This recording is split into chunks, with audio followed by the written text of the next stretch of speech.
Souvent récurrente, parfois compliquée et fastidieuse, bien souvent on se demande comment rendre une formation e-learning de conformité ou réglementaire agréable.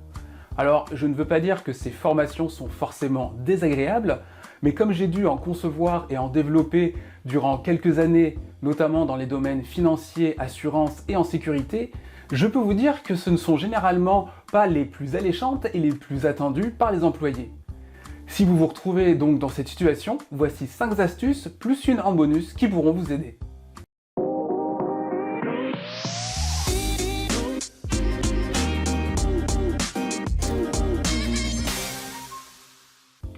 Astuce numéro 1, adaptez-vous à vos différents apprenants. Et oui, bien que généralement une formation de conformité s'adresse à l'ensemble des employés d'une même entreprise, chacun a des rôles bien différents et n'aura pas les mêmes actions à faire pour s'y conformer. Vous pouvez donc créer différentes versions de votre formation pour telle ou telle catégorie d'employés, ou alors vous pouvez avoir par exemple un tronc commun et ensuite avoir une partie spécifique pour chaque secteur. Alors oui, cela demande un petit peu plus de temps et donc un petit peu plus de budget, mais il y a de quoi argumenter quand cela peut permettre à votre entreprise d'éviter un audit négatif ou des erreurs qui pourraient coûter beaucoup d'argent. Astuce numéro 2, synthétiser. Trop d'informations, trop de détails et d'alinéas, et c'est certain, vous allez perdre vos apprenants. Généralement, un document vous sera fourni par le département du légal ou de la conformité, et il devra être votre référence. Mais vous n'avez pas forcément besoin de faire un copier-coller et que 100% du contenu de ce document se retrouve dans votre formation. L'idéal est alors de travailler de concert avec ces mêmes départements afin de savoir ce que vous pouvez retirer et ensuite utiliser ce document comme ressource afin que vos apprenants puissent s'y référer. Astuce numéro 3, utilisez des visuels. Comme on le dit souvent, une image vaut 1000 mots. Et si cela semble difficile pour de la conformité, eh bien ça ne l'est pas tant que ça. Rendez réel et concret ce dont vous parlez à vos apprenants.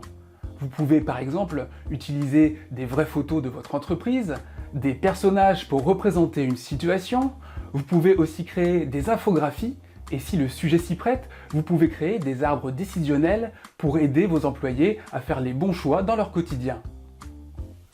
Astuce numéro 4, utilisez le storytelling.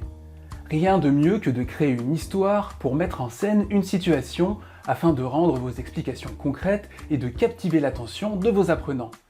Par exemple, scénariser la résolution d'un problème est une excellente approche. Vous pouvez même ajouter un petit peu d'humour dans votre histoire, la conformité n'est pas forcément un synonyme de gravité. Si vous voulez plus de détails sur le storytelling, vous pouvez regarder la vidéo que j'avais réalisée sur le sujet. Astuce numéro 5, rendez vos modules interactifs. Et oui, il faut que l'apprenant ait une posture active. Si celui-ci a déjà des a priori sur la formation et qu'en plus il n'est pas impliqué dans celle-ci, vous allez avoir du mal à l'engager. Vous pouvez évidemment créer des interactions simples avec des zones de clic, des éléments à révéler, etc. Mais vous pouvez aller à un niveau supérieur en créant un scénario conditionnel ou même en développant un jeu sérieux. Et enfin, l'astuce bonus, utilisez le micro-learning. Et oui, si votre formation vous semble tout de même un petit peu trop compliquée à assimiler en une seule fois, vous pouvez la diviser en plusieurs petits modules. Ensuite, vous pouvez même assigner chacun de ces modules en suivant un calendrier bien défini et ainsi utiliser la technique de répétition espacée qui est très efficace pour la mémorisation. Là encore, si vous voulez plus de détails sur le micro-learning, je vous invite à visionner une autre vidéo réalisée. Je vous mettrai tous les liens dans les commentaires ou dans la description. Et bien voilà, j'espère que ces astuces vous parlent et qu'elles vous seront utiles. Je suis d'ailleurs curieux de savoir celles que vous préférez ou s'il y en a d'autres que vous utilisez. Alors vous pouvez écrire tout ça dans les commentaires de la vidéo.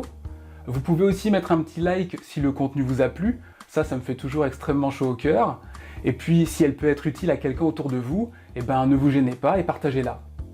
Et enfin, comme toujours, je vous remercie beaucoup pour votre attention et puis pour tous vos messages qui me font extrêmement plaisir. N'hésitez d'ailleurs pas à m'écrire si vous avez des questions à me poser via LinkedIn.